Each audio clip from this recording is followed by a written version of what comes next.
All right, shalom, shalom. All right, first and foremost, before I get started, as always, I want to give all praise, honor, and glory due to Yahweh, Bashim Yahushai, Bashim Kakodash, double honors to the apostles and the elders, a great millstone. Every will, peace and salutations to the Akim that's pushing his word, truth and sincerity throughout the four corners of the earth. This is Brother Zion Amonf, GMS Detroit by Camp, and this is actually a continuation. Had got interrupted there, so we're gonna try to pick up and edify and close out. So Salaki for that. So where was I? So dealing with the shield and the sword, all right, which as I was saying is basically a physical wall that was set up, a divider or a partition that was set up by way of King Herod, all right, sowing discord amongst the brethren, all right, and basically it was a wall, all right, that divided the inner court from the outer court, right? And the outer court was for Israelite foreigners, all right, and then you had the inner court that was for the Israelites that knew that they were Israelites. All right. So and like I say, if you were to breach this wall, it was on sight. It was a death sentence. All right, because the Jews at that time, they were all about keeping things clean and pure. You know what I'm saying? So this was a big deal. This was likened to like a security checkpoint.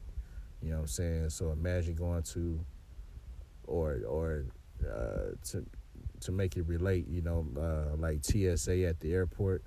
You know what I'm saying? If you don't come correct, you ain't coming in.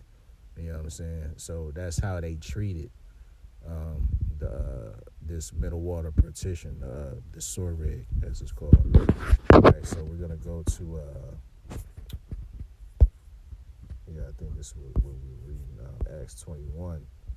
All right, so this gives a little more context to why, all right, the riots and everything were so on a level, all right, because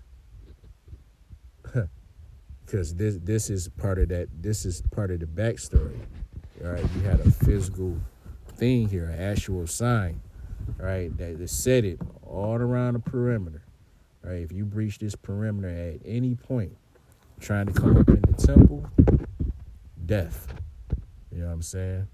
So that's how they treated you. So let's read this here. This is Acts 21, and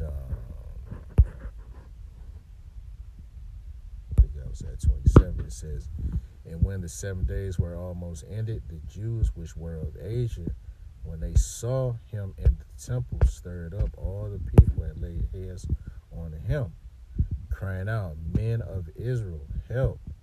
This is the man that teacheth all men everywhere against the people and the law and this place. And further brought Greeks also into the temple, and have polluted this holy place. So that was like the last straw. Like he already teaching, Israelite foreigners. He's saying that salvation is to them, this, that, and the third. But when he brought them in there, it was like, oh, hell nah. Like, you know what I'm saying? Like, we'll let a whole lot of stuff slide. But once that physical act took place, you know what I'm saying? And they're trying to keep this ordinance, because it wasn't really a law per se. It was an ordinance that was set up by King Herod, right, which was an Edomite, by the way. So how ironic, right? He's an Edomite. He ain't got no place of being in the temple at all. He's a heathen. You know what I'm saying? But he had this thing set up. So when this happened, right, he said he brought Greeks also into the temple. See, these Greeks were Israelite foreigners, all right, Hellenists, meaning they spoke Greek-speaking Jews, all right, Greek-speaking Jews, you see. Reading on, says, for they had seen before with him in the city of Trophimus, an Ephesian, whom they supposed that Paul had brought into the temple. And all the city was moved, and the people ran together, and they took Paul and drew him out of the temple, and forthwith the doors were shut. So right, so go back. So yeah, they breached the survey. Just going straight up through the court of women, right, around the altar, right. He came up in the temple, you know what I'm saying, or in the inner court, as it were, at least. So once he did that, they're like, no, you got to go. You and these heathens, as they're looking at these Israelite foreigners, they're like, hey, they got to go. You know what I'm saying? It says, as they went about to kill him, you see that? A note to the sign, right? The Soreg. Now, let me see if I can go get the words.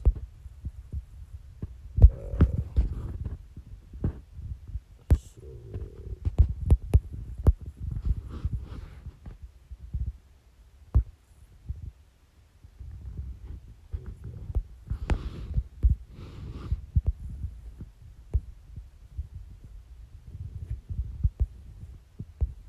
See, this is a fragment of the actual piece that was found, going all the way back to basically 70 AD.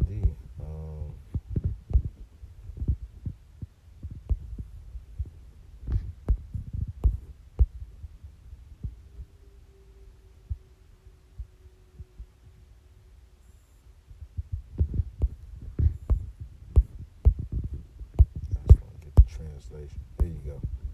So this is what the sign, all right, the Soreg said. It says, no stranger is to enter within the balustrade around the temple and enclosure. Whoever is caught will be himself responsible for his ensuing death. See that? So it's like it's on you, basically, if you cross this point. So right, when we read here, verse 31, as they went about to kill him, you know what I'm saying? Because they basically feeling, hey, they justified, right? He disobeyed the ordinance, and so he got to die, right? Titus came unto the chief captain of the band that all Jerusalem was in an uproar, who immediately took soldiers and centurions and ran down unto them. Because, like I say, this was a heavily guarded, area. So, as soon as something happened, like they Johnny on the spot. And just as it is today, you call 911, Esau pull up, within, a few moments. You know what I'm saying? So, ain't nothing new under the sun, right? It says it ran down unto them, and when they saw the chief captain and the soldiers, they left beating of Paul. Then the chief captain came near and took him and commanded him to be bound with 2 chains, and demanded who he was and what he had done. And some cried one thing and some another among the multitude.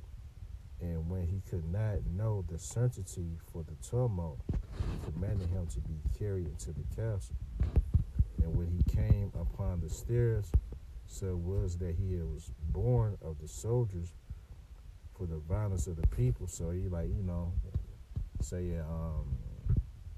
the captain, police force, he come in, he's trying to, establish some order, and, he's,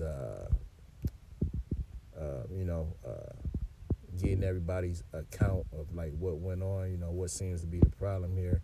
There's so much confusion, going on. It's a ruckus. Jake, we see these same things today, bro. You know what I'm saying? It's all chaotic. So, he just, like, basically put who is said to be, the problem, put him in cuffs and put him under arrest. All right, we going to, basically duck him off to the side so we can investigate the matter and see what's really going on. So that's basically what happened.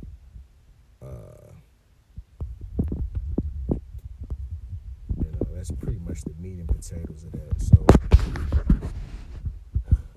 let's go back. Ephesians 2.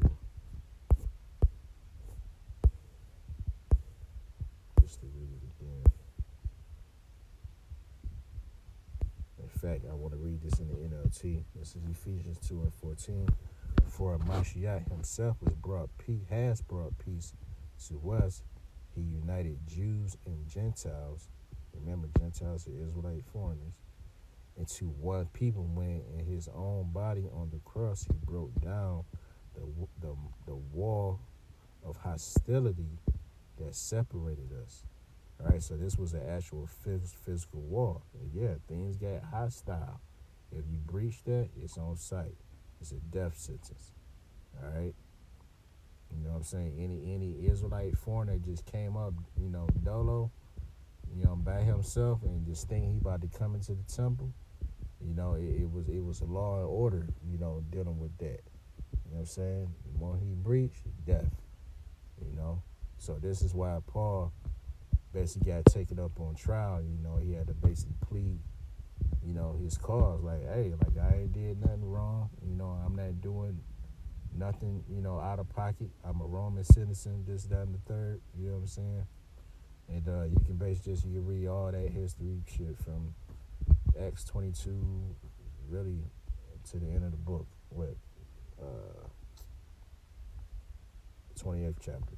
So 22 to 28, just to get all that history. But namely, you could say from 21 to, let's say, 26, to get the full context of what was going on and what Paul was dealing with. So I'm going to just leave it at that. Lord willing, this was edifying. With that, I want to give all praises, honor, and glory due to Yahweh, by Hashem, Yahweh Shai, by Hashem, Kakwadash. Double honors to the apostles and elders, a great millstone that we will. Peace and salutation to the Akim that's pushing his word and truth and sincerity throughout the four corners of the earth. Shalom.